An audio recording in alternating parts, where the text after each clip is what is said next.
This is the homework for 5-7 in Algebra 2. It's solving radical equations. We dealt with cube root and square root. I wanted to do the odd ones just real quickly, give you an answer. First thing, you want to isolate the radical. So you would square to get rid of that square root. You would get x plus 5 equals 25. Subtract 5 from each side, and you have x equals 20. Pause right now and go ahead and do number 2. Number 3, you do the same thing, square each side, and then go ahead and get the answer. You should end up with x equals 27. Number 5, you square each side, and then you've got to add 7 to get rid of it. Then you would have to divide by 4. Your resulting answer should be 8. Over here on number 2, your resulting answer, this is a cube root, so you're going to cube here, and here you cube. So let's just do that, because cube roots are slightly different.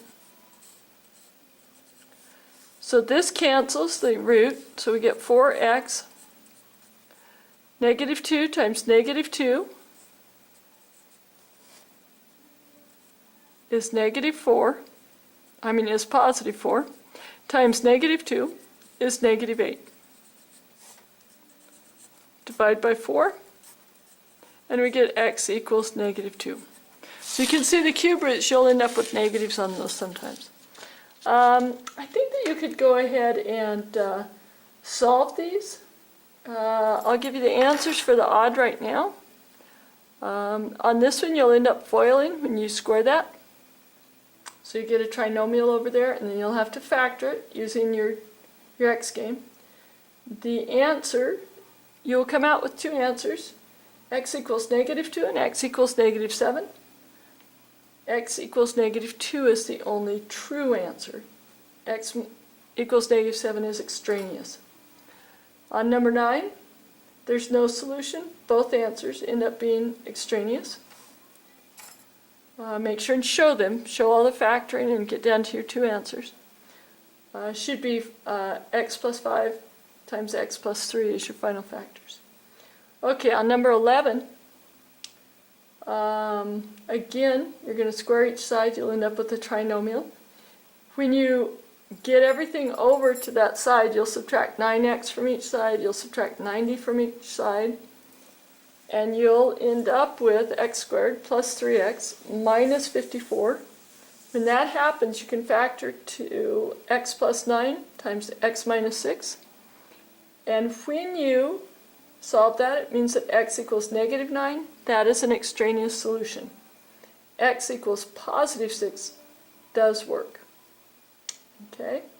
Down here on this portion, solve each equation by graphing. You would end up with 3x plus 2, f of x equals 3x plus 2. So we go to positive 2. Our slope is 3 over 1.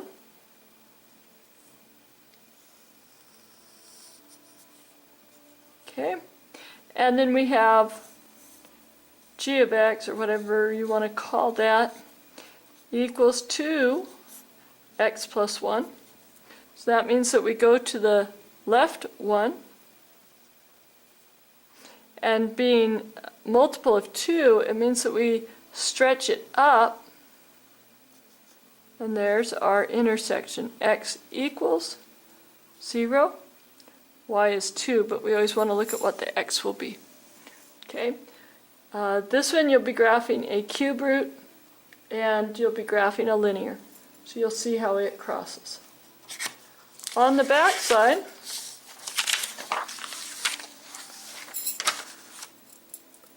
use the model to find the length of a sailboat with a maximum speed of 12 knots. If our input is speed, then we need to find the inverse of this. So it would be ls, so that we input speed, equals And we know in our previous work on inverses, if we have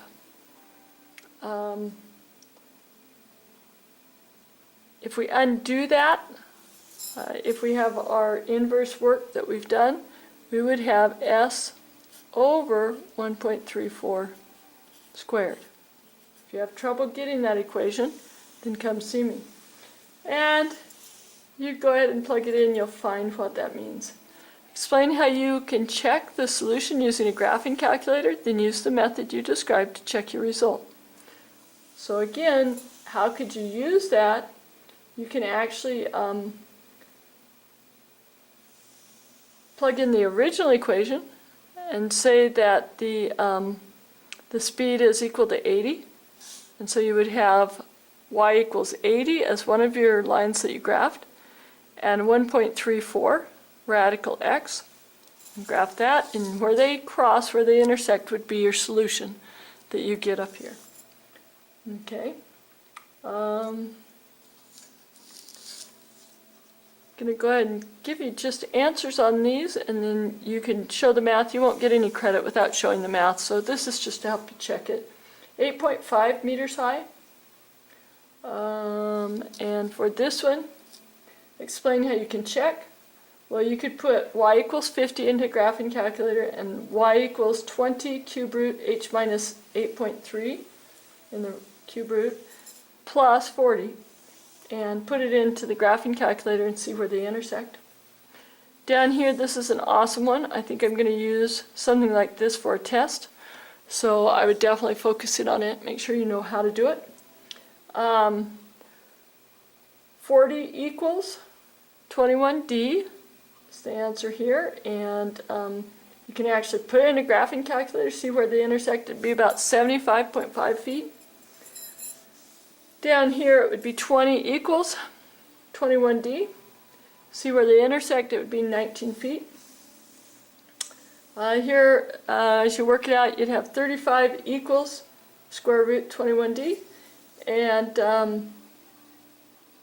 if you see where they intersect, it'd be at about 59 feet. And so it asks, was the car speeding? The answer would be yes. The actual speed, if you plug it in and calculate it, I used the inverse function, which was s squared over 21 equals d times s.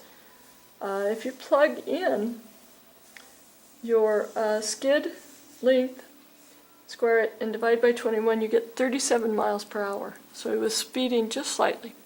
Okay, we'll see you tomorrow in class. Good luck with this.